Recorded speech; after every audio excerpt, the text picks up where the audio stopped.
কম বেশি দিতে পারেন, সমস্যা নাই। দেখুন এই যে এরকম বড় করে দিতে পারেন, আর পাশ দিতে পারেন, অথবা লম্বা একটু কমায় দিতে পারেন। ঠিক আছে? তা এভাবে কিন্তু আপনারা এই কাটিং গুলো করবেন। এবং বন্ধুরা দেখতে পাচ্ছেন এখানে একটি প্লাজো সালোয়ার কাটিং করবো এখন। আপনারা কাটিংটা সম্পূর্ণ দেখবেন। লম্বা 41, আর 26 ইঞ্চি, 26.5 ইঞ্চি হচ্ছে পায়ের মুহুরি, আর 16 ইঞ্চি রান, আবার 16 ইঞ্চি কিন্তু হাই, মানে হাইটা হবে 16 দুগুণা, মানে 16 দুগুণা 32। ঠিক আছে? এগুলো মাপও কিন্তু তাই। আচ্ছা, তারপরে হলো প্লাজো সালোয়ার। তা এটা একদম কিন্তু সহজ কাজ, এটা আপনারা শুধু মনোযোগ সহকারে একটু দেখলেই শিখতে পারবেন, ঘরে বসে এই কাজগুলো করতে পারবেন আপনারা। তা ভিডিওটা দেখতে থাকুন, আপনারা খুব সহজেই শিখতে পারবেন। দেখেন আমি কিন্তু কাপড়টা আগে বিছাই নিয়েছি, দেখতে পাচ্ছেন। এখানে কিন্তু এই দেখতে পাচ্ছেন এখানে কিন্তু ডাবল করা। ঠিক আছে? এই যে এখানে 1 পার্ট, 2 পার্ট, 3 পার্ট, 4 পার্ট। ঠিক আছে? এই সাইডটা কিন্তু খোলা অংশ আছে, এই দেখতে পাচ্ছেন। এখানে ভাঁজটা কিন্তু ডাবল করে নিয়ে এসে এখানে কিন্তু আমাদের কাপড়টা কিন্তু আমাদের কিন্তু মাপ দিয়ে নিতে হবে আগে। আমাদের আহ, লম্বা অনুযায়ী কিন্তু আপনার কাপড় কতটুকু লাগবে সেটা আমাদেরকে আগে অবশ্যই জানতে হবে। তো দেখতে পাচ্ছেন এখানে কিন্তু কাপড় আছে 41 ইঞ্চি কাপড়, কিন্তু আমাদের লম্বাটাও হচ্ছে 41 ইঞ্চি। ঠিক আছে? 41 লম্বা, কিন্তু এখানে কিন্তু লম্বা আসতেছে না। তাহলে আমাদেরকে কিন্তু কাপড়ের যতটুকু লম্বা আমরা ততটুকুই পরিমাণ দিয়ে দেবো। আহ, আর হচ্ছে, হ্যাঁ, তাই আর কি, যতটুকু কাপড় আছে আমরা ততটুকুই আমরা বানাবো। মানে কাস্টমার এটা বলেছে আর কি, যতটুকু কাপড় লম্বা হবে তাই দেবেন। আচ্ছা, তাহলে এখন আমাদের কিন্তু এটা যেহেতু প্লাজো সালোয়ার, আমাদের কিন্তু এখানে কিন্তু মানে কলি দেওয়ার, এখানে কলি দিতে হবে এখানে আমাদের। কলি এখানে কথা হয়েছে। আচ্ছা, এখানে কিন্তু কলি দিতে হবে। আচ্ছা, তাহলে এখানে কিন্তু আমাদের লম্বা যেহেতু আমাদের 41, কিন্তু এখানে কাপড় আমাদের কম আছে, তারপর আমরা কিন্তু যতটুকু মানে দিতে পারি পুরোটাই দিয়ে দেবো। তাহলে আমরা এক কাজ করবো কি, নিচের অংশটা কিন্তু আমাদের কিন্তু, নিচেরটা কিন্তু আমরা আহ, নিচের অংশটা কিন্তু চিকন দেবো। ঠিক আছে? চিকন অংশ হবে। আর এখানে কিন্তু আমরা জয়েন দেবো, উপর সাইডটাতে আমরা কিন্তু জয়েন দেবো। ঠিক আছে? কেননা জয়েন না দিলে কিন্তু এখানে লম্বাটা বেশি আসবে না। আমাদের লম্বা এখন কিন্তু এখানে দেখেন, দেখতে পাচ্ছেন এখানে কিন্তু যদি আমরা জয়েন্টটা দিয়ে দিই তাহলে কিন্তু 40 ইঞ্চি কিন্তু লম্বাটা আসবে। ঠিক আছে? তো এখন আমাদেরকে এটাই দেখাবো। দেখেন এ পর্যন্ত আমরা কিন্তু একটু সমান করে নেবো আগে, এই জায়গাটা সমান করে নিলাম, এটাই আমাদের একুরেট মাপ। লম্বা এখানে আমাদের যা আছে পুরোটা দিয়ে দেবো, পুরো অংশ নিচে কিন্তু চিকন সেলাই হবে। আচ্ছা, এখানে কিন্তু হচ্ছে 26.5 ইঞ্চি হচ্ছে আমাদের আহ, আমাদের হচ্ছে পায়ের যে লুজটা, এটা হচ্ছে 26.5। 26.5-এর অর্ধেক হচ্ছে সোয়া 13 ইঞ্চি। ঠিক আছে? আর এখান থেকে কিন্তু হচ্ছে 16 ইঞ্চি হচ্ছে আমাদের হাই। আচ্ছা, 16 ইঞ্চি হাই, এই যে বরাবর 16 ইঞ্চি হাই। এখানে কিন্তু লুজ হচ্ছে এখানে রানের লুজও কিন্তু হচ্ছে 16, কিন্তু ডাবল পাড়ে কিন্তু 16। ঠিক আছে? এটা 16 16 32 হয় আর কি। ঠিক আছে? আচ্ছা, 16 একুরেট আমাদের সেলের জন্য এটা রাখবো। আচ্ছা, এখন আমরা এখানে কি করব, এখানে আমাদের জয়েনের কাপড়ের প্রয়োজন আছে, এখানে আমাদের কিন্তু কলি দিতে হবে। ঠিক আছে? তাহলে আমাদের কিন্তু কাপড়টা সেভাবেই আমাদেরকে কাটিং করতে হবে। দেখতে পাচ্ছেন কাপড়টা কিন্তু বহর বেশি আছে, দেখতে পাচ্ছেন এখানে কিন্তু কাপড়টা বহরটা কিন্তু 37 ইঞ্চি বহর আছে। 18টা 36, সেখানে 37 ইঞ্চি, মানে এটা 2.5 হাত বহর কাপড় বলে কিন্তু বিক্রিটা করছে, 2 হাত বহর কাপড় নয় এটা। আচ্ছা,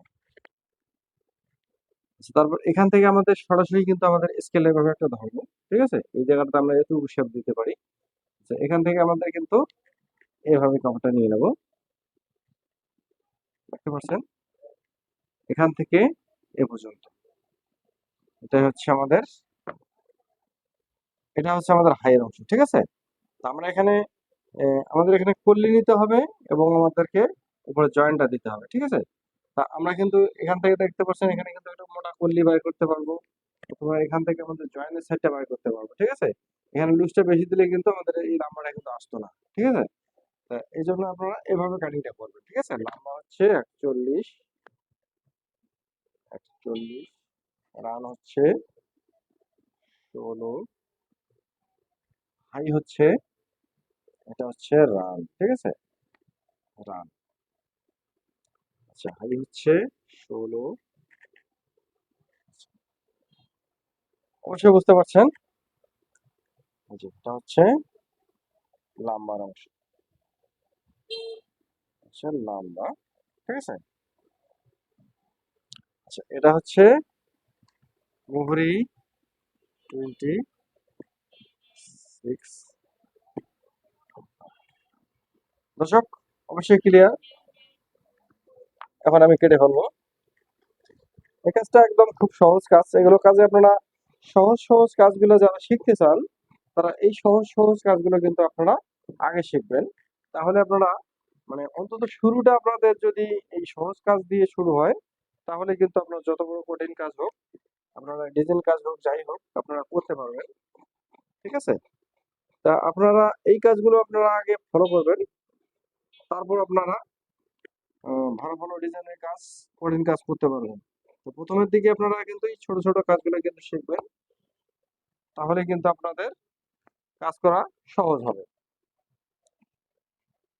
এখানে কিন্তু আমাদের চিকন বর্ডার হবে, চিকন বর্ডার দিয়ে কিন্তু দেবো। এইটা এই সাইডটা থেকে আমরা একটু অ্যাঙ্গেল দিয়ে দেবো, কারণ এই সাইডটা কিন্তু নেমে যায়, ঠিক আছে? আচ্ছা এখানে কিন্তু আমাদের মার্কাটা দিয়ে দিতে হবে। আচ্ছা এখন এখানে আপনাদেরকে জয়েন্টটা সহ দেখাবো।